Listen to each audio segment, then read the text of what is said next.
Si vous croyez en Christ, vous devriez être baptisé. Si vous n'êtes pas croyant, vous ne devriez pas être baptisé.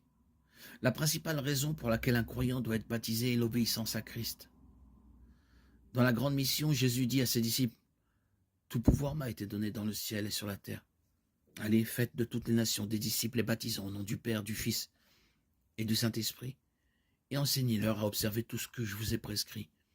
Et voici, je suis avec vous tous les jours jusqu'à la fin du monde. » Matthieu 28, 18, 20. Si Jésus a ordonné aux apôtres de faire des disciples et de les baptiser, il va de soi qu'un disciple devrait être disposé à se soumettre au baptême. Il n'est pas logique qu'une personne prétende être un disciple et s'oppose ensuite à la première chose mentionnée par Jésus en relation avec le fait d'être un disciple. Cela équivaudrait à un disciple qui refuserait d'apprendre tout ce que Jésus a commandé afin de pouvoir y obéir. Le baptême d'eau en tant que rituel ne sauve personne. L'obéissance requise pour se soumettre au baptême non plus. Le baptême est une image extérieure d'une transformation intérieure. Il représente l'effacement des péchés ainsi que la mort, l'enterrement et la résurrection du Christ au nom du croyant. Le baptême montre l'identification du croyant avec le Christ.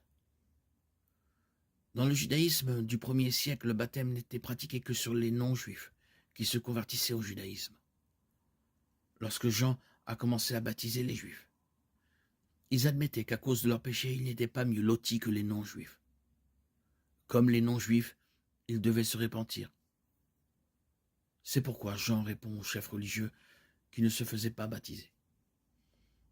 Et ne pensez pas que vous pouvez dire en vous-même, « Nous avons Abraham pour père. » Je vous dis que de ces pierres, Dieu peut susciter des enfants à Abraham. Les chefs religieux comptaient au moins en partie sur leur héritage juif pour les sauver.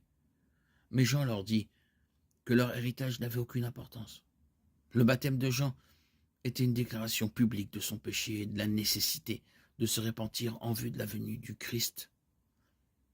Dans l'Église primitive, le baptême est rapidement devenu le moyen d'identifier une personne comme un véritable croyant. Si une personne était liée de façon occasionnelle à des chrétiens ou à une église, mais n'était pas baptisée, personne ne la considérait comme chrétienne. Lorsqu'elle était baptisée, elle était considérée comme membre de l'église. S'il était juif, il était souvent séparé de sa famille et de sa synagogue. Et dans l'Empire romain, c'était aussi à ce moment-là que la persécution pouvait réellement commencer. Le baptême ne fait pas d'une personne un chrétien, mais il l'identifie publiquement comme tel et l'expose à la persécution dans de nombreuses cultures, même aujourd'hui.